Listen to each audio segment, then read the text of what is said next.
Oh yeah, speaking of the unfavorability of the establishment, hold on. Trump has turned it into the single most profitable scam of his. Please sit down. Please sit down. Back genocide. What can be more corrupt than backing genocide?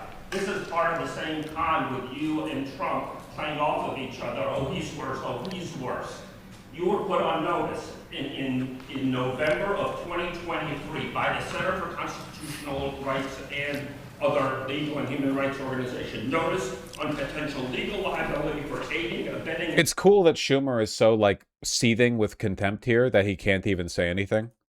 It's like, again, like if people who actually have strong moral positions tend to like defend their own, but Schumer doesn't really like defend himself at all, basically. He just like, anytime he's just taking it. Anytime he gets criticism, he's like, yeah, and walks off. Inciting or conspiring to commit genocide for congressional acts and demand. You were put on notice and you backed it, and you backed the genocide to the hilt for years on end. How dare you talk about corruption? How dare you talk about corruption? Thank you for your diatribe. Oh. Now, let's... He's so fucking contemptuous, dude. Not even like pretending to care. Not even... You know how when Mamdani gets heckled in public? You know how whenever Mamdani gets a heckler, he'll either respond with something funny and charismatic, which is the job of a politician, or he'll say like, and I'm defending in New York where people have the right to express their concerns at a mayor like this. You know what I'm talking about? Like so either he spins it in a way that's positive, because heckling's not always productive, but if there's like an actual sentiment he's responding to, he indicates he respects people's right to criticize. Schumer doesn't care, of course. He doesn't believe in democracy. He never has. This total Israeli supremacy is the only real thing he's ever cared about. You know, he defended Fetterman the other day? He called Fetterman a good senator, which makes sense because Schumer and Fetterman are both completely in agreement on the only thing either of them cares about. Continue. Let's continue and let the people didn't come to hear you. Total contempt. The people didn't come to hear you. No, not even like a nominal respect for the democratic, I guess, tradition here. Oh, no. I'm the one in power. You forget I'm the one in power. My positions have more merit because I'm the one in power. The funny thing is that like the people actually are here. The only reason this clip has any views is because somebody's talking over Schumer. Nobody gives a fuck what Schumer says. The people who like Schumer don't even care what he says because they understand that he's an empty shell for capital. You should be questioned about your diabolical record. It's amazing that you can show your genocidal face in public, Mr. Senator. Mr. Senator. Based old man. Shame on public citizen for not allowing questions to this genocidal maniac. Shame, yeah. Corruption. What can be more corrupt than not allowing questions? Sorry about that. Let's continue with the subject at hand. Knocks the... Yeah!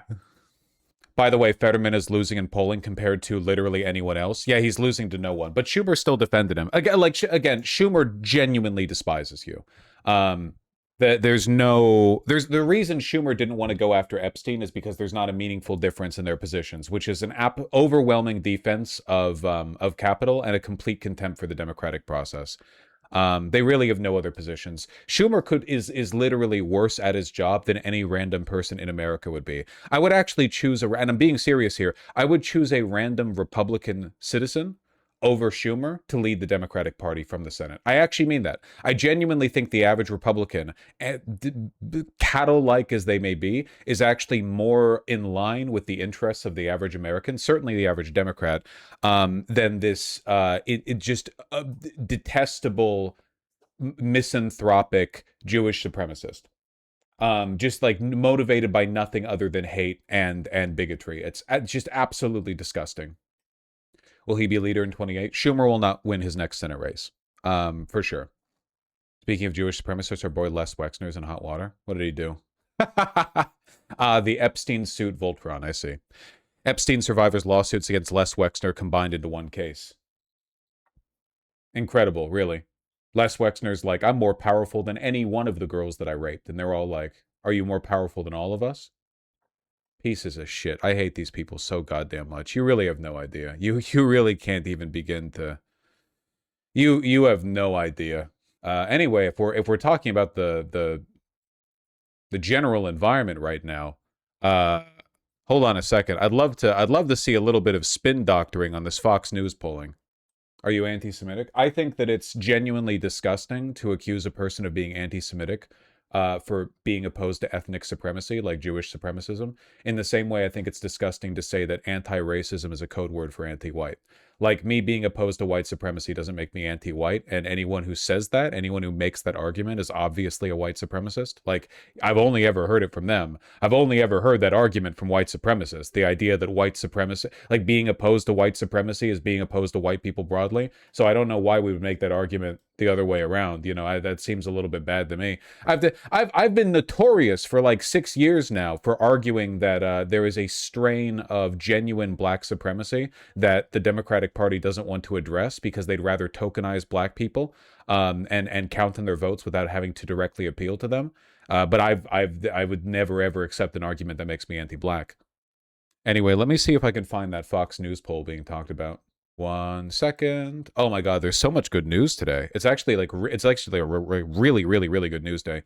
Fox News polling. Can somebody find me the video from which this screenshot is taken where Fox News is going over this polling? I would really love to see.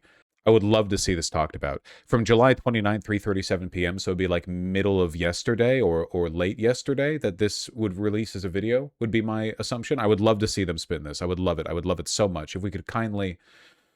Would you kindly, please, dun, dun, dun, dun, dun. I'm just seeing an unbelievable amount of shit about Fauci. It wouldn't surprise me if they didn't want to talk about this. Is this an article? Oh, here we go. Does this have the embedded? Yes, it does. Nice. Thank you very much. Well, today marks the 100 days until the election, and it is going to be a barn burner for sure, with both chambers up for grabs, and Democrats and Republicans both fighting it out like their futures depend upon it. And nowhere is that going on more intensely than out in the state of Michigan, where Abdul Sayed is running for the nomination to be the Democrat nominee. Yeah, I've heard about that. Talk about how you guys are getting crushed. Been moved to a toss-up. Now, if the Democrats were able to run the table and win all four of those. Now, whoever linked this is wrong. This is not the video segment where they talk about the polling. You just linked a random thing involving polling. You just linked any old thing with polling. I'm banning you in real life. Teams have been sent. Yeah, I just can't find it. I'm sorry, folks. CNN talking about it? Younger voters are fed up and they want change. That is one of the takeaways from the new CNN polling just out this morning. No, this is CNN polling. Well, you know, give it to me anyway. Give it to me anyway. All year, and he is here with us right now. Hey, I am here. And excited. All right, Anton, you're getting too big for your britches. Yeah, I mean, just put we the are cherry talking coke in the about bag. an absolutely huge. Kamala Harris led in our polling by just 3 points. Look at where Donald Trump is. He was within 3 points of Kamala Harris. Now his net approval rating. Okay, minus 41 approval on Trump is actually pretty insane. On the year, and the average. That's actually really bad. Of CNN polling, look at that, minus 41 points. That is a shift of 38 points away from the president of the United States. He is falling through the floor. If you voters under age 50, gotcha. Look at the trend line among voters over the age of 50 or 50 and older, the shift that we've seen amongst them against President Trump is less than half that. In fact, it's under a 15-point shift. So the reason why President Trump is so unpopular. To be clear for anyone, just to make sure you're not finding the wrong thing, the specific thing we're looking for is the Fox News video polling where they talk about the wider Senate race. This one right here. See? This is it. This is the video you got to be looking for, okay? It's got this one in here, okay? Okay. Just letting you know.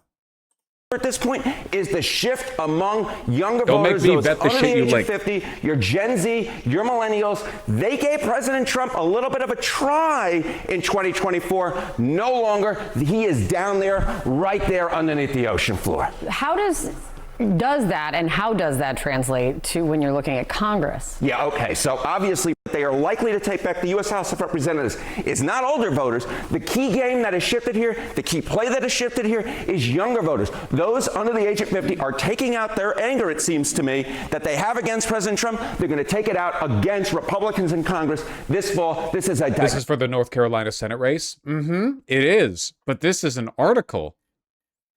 This is an article, not a video. Sorry, I forgot to emphasize the video part. I forgot that when I'm asking for stuff from chat, I have to put in bold and in quotation. It's like a Google search, you know what I mean? You have to put in quotations every specific element of the thing that you're asking for. You know what I'm talking about? Like if I say, hey, I want a video of this poll, people will give me the article on this poll. And if I say I want a video on this poll, people will give me a video of any poll. Titanic type of shift away from the Republican Party and to the Democratic Party. Generally, Yeah, ChatGPT would have found it for me by now. Things will pan out. I'm not joking. The enthusiasm gap, if you will. So the most. Those are the big takeaways from our brand new CNN poll that has just come out. It shows Democrats hold an 8-point edge over Republicans among registered voters, and they hold a large 20-point advantage among those who say they are extremely motivated to vote. CNN Washington Bureau Chief David Chalian joining. It might be from a TV broadcast that has not been released as a video. I will acknowledge this, okay? If I was the Republican Party, if I was Fox News, I would not make a big deal out of those Senate results. I would not want to talk those up a bunch. I would not be like, hey guys, oh, here we go, 30-second snippet. Well, you know, it's something. And we had to pull it from a fucking Mediaite Yahoo News. Okay. Tonight we're getting a sense of what's happening in one of the key midterm races in the battle for the Senate. The latest Fox News poll shows Democratic former Governor Roy Cooper has a 9-point lead on Republican Michael Whatley for the open seat of retiring Republican Senator Tom Tillis. Democrats also have an enthusiasm. Okay, so they're not even covering it. They're not even doing punditry here. Gotcha. Their voice is so depressed. In fairness, would you want to cover this? Would you want to would you, if you were Fox News, would you want to draw a bunch of attention to, hey, we looked at the polling and it turns out Dems are crushing in literally every Senate seat? We're taking seats that were initially projected to lean or be strongly Republican, and we have a strong Democrat lead here. +9 North Carolina, +13 in Georgia. Absolutely insane. Disgusting. It's disgusting. Taking seats you've never even heard of. Fucking going back in time and telling the people back in 2024, after learning that Trump won a second time, that Ohio, Iowa, North Carolina, and Georgia are all not only just in play, but favorable to us. God help me, man. God help me. You haven't seen the lower number? In North Carolina, for those extremely interested in the election, Roy Cooper +15. Fuck. Oh, man. Blexus alert. We're going to be making plays the likes of which you couldn't imagine, folks. They're going to be people are going to be posting in Oklahoma by the time we're running up on the general. Republicans are going to be like, we have a chance. We can still hold Kansas, guys. Yeah, man, we might actually win the damn... Yeah, no, the Ohio race is going really badly. Nobody likes Vivek, probably because he's, like, detestable and appeals to no one. And also a bunch of the Republicans are racist. I don't know why they went with Vivek. It's crazy to me. Whatever. It's fine. Here, hold on.